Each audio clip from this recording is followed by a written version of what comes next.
तो आज हम देखते हैं बिहार बोर्ड कक्षा 12 हिंदी व्याकरण।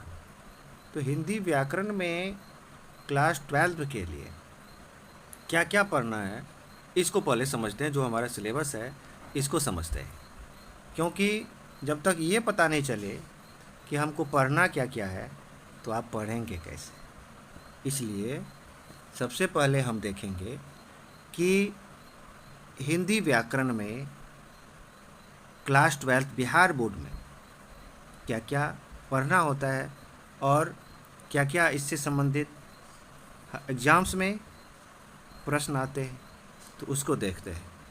ठीक है, तो चलिए सबसे पहले आप सभी का केआर क्लासेज में स्वागत है।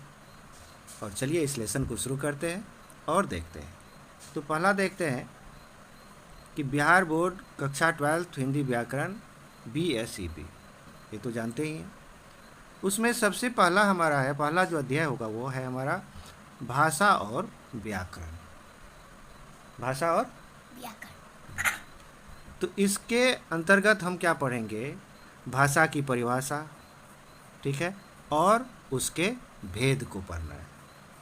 अगला हमारा है व्याकरण की परिभाषा, व व्याकरण का महत्व क्या क्या है उसको हम पहला अध्याय में पढ़ेंगे। और दूसरा अध्याय हमारा है वर्ण विचार, जिसको हम ध्वनि विचार भी कहते हैं।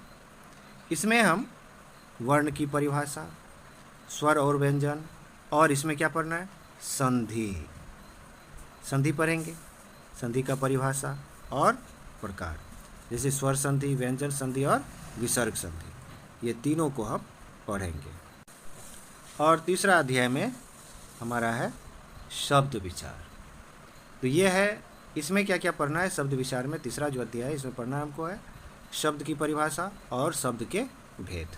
ठीक है, इसके बाद इसी अध्याय में आपको पढ़ना है समास।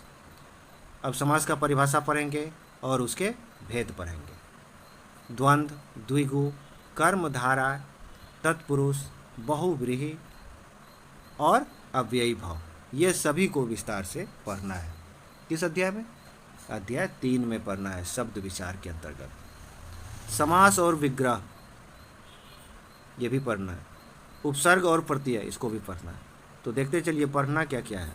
पहले ये समझिए कि हमको पढ़ना क्या है, इसके बाद इन सभी को हम एक एक करके लेसन वाइज, अध्याय वाइज हम इसको पढ़ेंगे। तो आइए अगला देखते हैं। चौथा अध्याय हमारा पद विचार अर्थात शब्द भेद। इसमें क्या क्या पढ़ना है? चौथा अध्याय में हम क्या पढ़ने वाले हैं? तो संज्ञा, संज्ञा का परिभाषा, संज्ञा का भेद, इसको उदाहरण सहित इसको समझेंगे। इसके बाद समझेंगे सर्वनाम, विशेषण, क्रिया। क्रिया में आपको समझना है सकर्मक और अकर्मक क्रिया, क्रिया विशेषण समझना है, और अव्यय चौथा अध्याय में पढ़ना है। पांचवा अध्याय देखते हैं। पांचवा अध्याय में हम पढ़ेंगे रूप विचार, अर्थात इसके अंतर्गत हम पढ़ेंगे, पांचवा अध्याय में पढ़ेंगे लिंग, वचन, कारक, संज्ञा, रूप और सर्वनाम रूप। विशेषण का रूप पढ़ेंगे, क्रिया रूप, क्रिया में पढ़ेंगे, क्रिया रूप में जैसे काल, काल तीनों काल में पढ़ेंगे, वर्तमान काल, भूतकाल और भविष्यत काल, और वाच, कर्तृवाच, कर्मवाच और भाववाच, ये भी पढ़ेंगे। और पढ़ेंगे पुरुष। अगला अध्याय देखते हैं। ध्यान से समझिए कि हमको पढ़ना क्या क्या हिंदी में और कहाँ से एग्जाम्स में सवाल पूछे जाते हैं, प्रश्न आपका आता है। तो छठा अध्याय में हम पढ़ेंगे वाक्य विचार।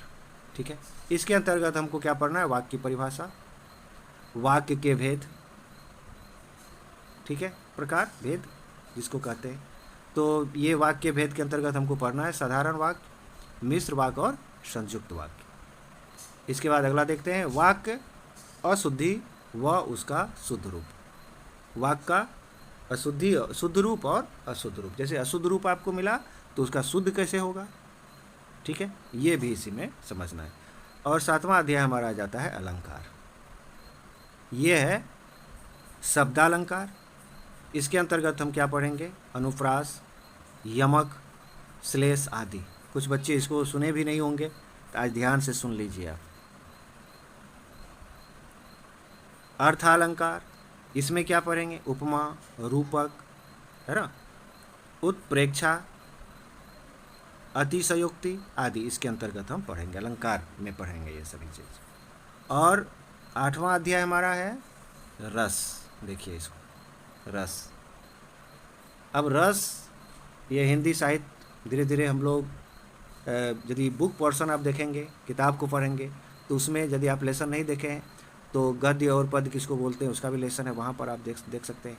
इसके अलावा धीरे धीरे जब हम सभी लेखक और कवि को समझेंगे तो आपको पता चलेगा कि श्रृंगार, हास, करुण, वीर, है ना, अवधूत, भयानक, भीभत्स, रौद्र और शांत, ये सब रस के भेद हैं।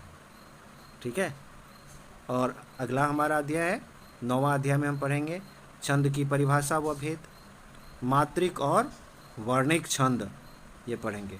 आप नाम सुने हैं कि नहीं सुने हैं तो सुन लीजिए। 10वां अध्याय हमारा होगा मुहावरे और लोकोक्तियाँ, ये तो आप जानते ही होंगे। तो इसके अंतर्गत पढ़ेंगे परिभाषा, उदाहरण और इसके प्रयोग को समझेंगे। ठीक है। अगला हम देखते हैं 11वां अध्याय में हम पढ़ेंगे पत्र लेखन और अनुप्रयोग।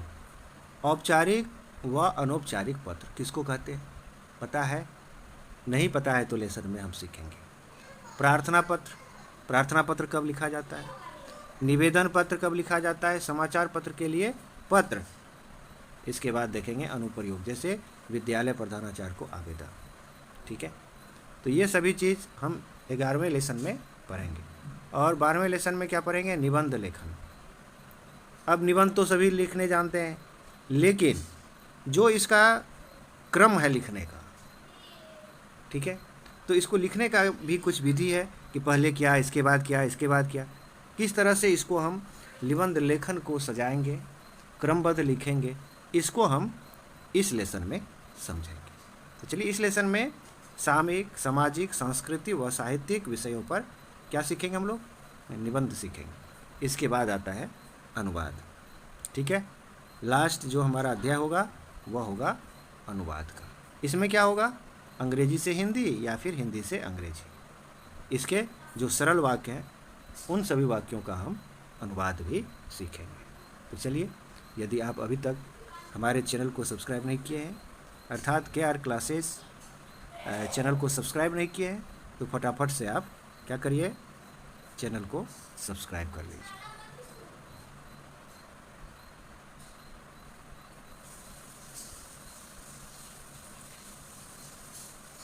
तो चलिए यहीं पर लेसन को विराम देते हैं। Thank you.